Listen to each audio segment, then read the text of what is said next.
Kasus dugaan penyelewengan dana desa oleh pemerintah Desa Sidorejo, Kecamatan Karangawan, Kabupaten Demak, kini memasuki babak baru. Setelah dilimpahkan dari Kejaksaan Tinggi Semarang, berkas tersebut kini berada di tangan Kejaksaan Negeri Demak untuk segera ditindaklanjuti.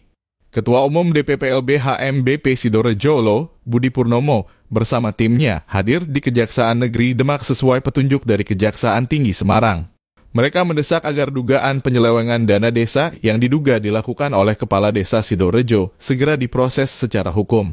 Laporan di Kejaksaan ini sebenarnya ada masalahnya sih.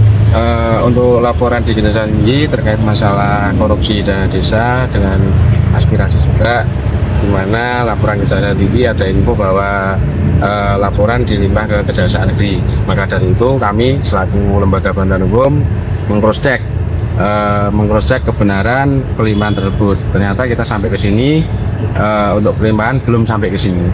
Dalam pernyataannya, Budi Purnomo mengungkapkan bahwa laporan mengenai penyalahgunaan anggaran desa yang mencapai lebih dari 15 miliar rupiah belum diterima oleh Kejari Demak meskipun pelimpahan sudah seharusnya dilakukan.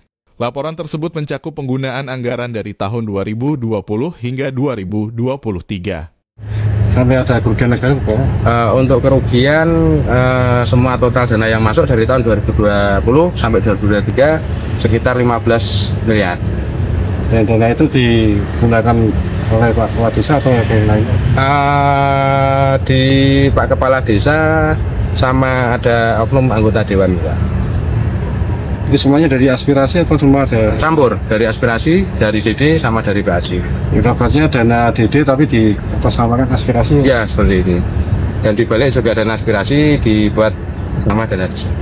Penyalahgunaan anggaran yang disorot termasuk dugaan pembangunan fiktif dan penggunaan dana desa untuk kepentingan yang tidak sesuai dengan peruntukannya. Budi Purnomo juga menyebut adanya keterlibatan oknum anggota Dewan dalam kasus ini.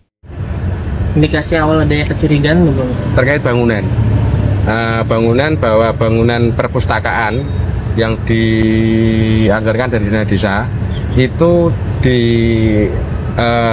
rapnya itu bangunan perpustakaan, tapi dirinya itu bangunan gedung untuk kantor desa, dan itu diambil bersumber dari dana desa dengan nilai 190 juta.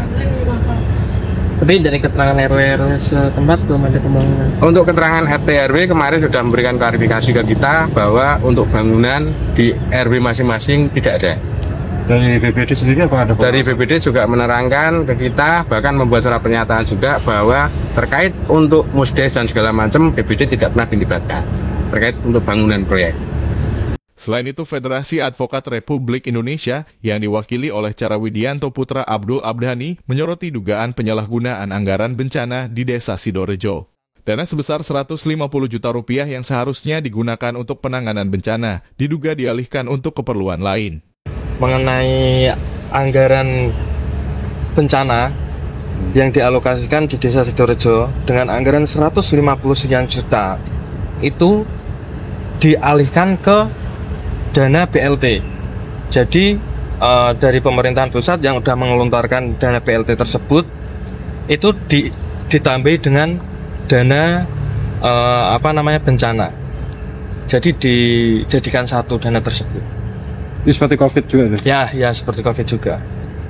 Jadi yang nggak semestinya dimasukkan di situ, dimasukkan seperti di situ. Pada tahun 2020 sampai dengan 2024, di Sidorejo tidak ada bencana apapun. Entah mengenai bencana alam ataupun lain-lain tidak ada. Itu banjir kemarin banjir? Banjir tidak ada di Sidorejo. Itu kurang lebihnya dananya nggak menyampai 150 sekian. Nah, dan itu tidak dikembalikan ke kas desa. Kas desa.